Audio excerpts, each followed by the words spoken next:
नमस्कार, आप देख रहे हैं प्राइम न्यूज। मैं हूं आपके साथ ट्विंकल दुबे। चलिए शुरुआत करते हैं मिनट टू मिनट ब्रेकिंग की, जिसमें आपको बताएंगे आज की बड़ी खबरें। चलिए बुलेटिन की शुरुआत करते हैं। आसमान से बरसती बारिश अब केवल मौसम का मिजाज नहीं रही है, बल्कि आम जीवन के लिए तबाही का सबब बन चुकी है।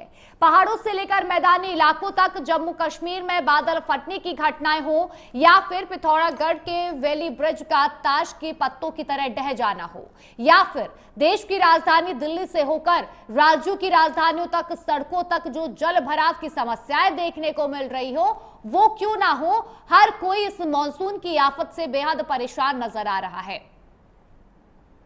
और यही मॉनसून अब कई दावों की पोल भी खोलता नजर आ रहा है। लेकिन सवाल यह है कि हर साल अरबों खरबों रुपए के बजट का ड्रेनेज सिस्टम आखिर पहली ही बारिश में धड़ाम क्यों हो जाता है। यह तस्वीरें किसी जंग के बाद की बर्बादी की नहीं है, बल्कि ये हमारे देश का वो कड़वा सच है जो हर मॉनसून में सामने आता है। पहाड़ों पर दरकती चट्टानें, कटते संपर्क मार्ग और मलबे में तब्दील होती गाड़ियां ये बताने के लिए काफी है कि कुदरत के आगे इंसान कितना बेबस है। लेकिन क्या ये तबाही सिर्फ कुदरत की देन है? जब पहाड़ों में अवैध निर्माण के लिए पहाड़ों का सीना चीरा जाता है, जब नदियों के प्राकृतिक रास्तों पर कंक्रीट के जंगल खड़े कर दिए जाते हैं, और अब ऐसी तबाही सिर्फ प्राकृतिक आपदा नहीं है, बल्कि ये मानव निर्मित तबाही बन जाती है।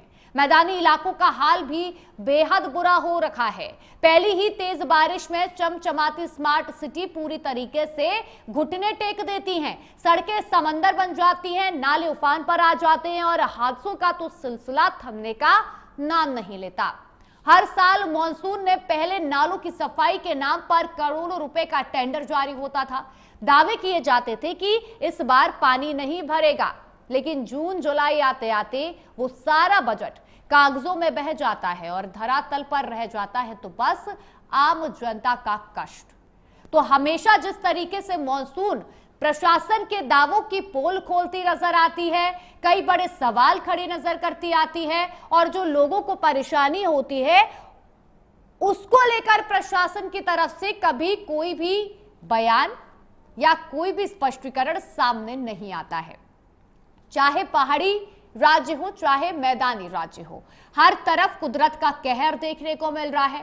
पहले अगर हम बात करें पहाड़ी राज्यों की, तो वहां पर लैंडस्लाइड की घटनाएं इस तरह से बढ़ रही हैं, लोगों को इतनी परेशानियों का सामना करना पड़ रहा है, आते जाते कब लैंडस्लाइड हो जाता है लोगों को पता नहीं चलता है। पहाड़ दरक रहे हैं, मलबे सड़कों पर आ रहे हैं और यातायात पूरी तरह से ठप प्रभावित होता नजर आ रहा है। नदियां उफान पर है, जिसके चलते निचले इलाकों में जो लोग रह रहे हैं उनको पलायन करना पड़ रहा है, वे दूसरी जगह शिफ्ट हो रहे हैं। वहीं अगर हम मैदानी इलाकों की बात करें तो मैदानी इलाके भी जो नदियां उफान पर हैं, जो तस्वीरें हमें मैदानी इलाकों पर देखने को मिल रही है, वो पहाड़ी इलाकों से बिल्कुल हूबहू मैच करती हैं। वहां नदियां उफान पर हैं तो यहां पर नाले उफान पर हैं, सड़कें नदियां बनी हुई हैं, सड़कों पर चलने की जगह नहीं है, गाड़ियां बिल्कुल रेंगती नजर आ रही है, यातायात बिल्कुल शून्य हो चुका है, प्रभावित हो चुका है, स्पीड पर लगाम लग चुकी है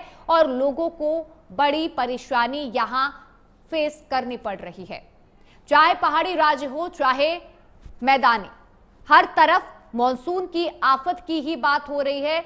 मॉनसून की जो तस्वीरें, जो तबाही की तस्वीरें हैं, उस पर ही बातचीत और चर्चा हो रही है। लेकिन प्रशासन का जो करोड़ों और खरबों का जो बजट है वो कहां जाता है, ये किसी को नहीं पता। इस पर कोई भी जवाब देने को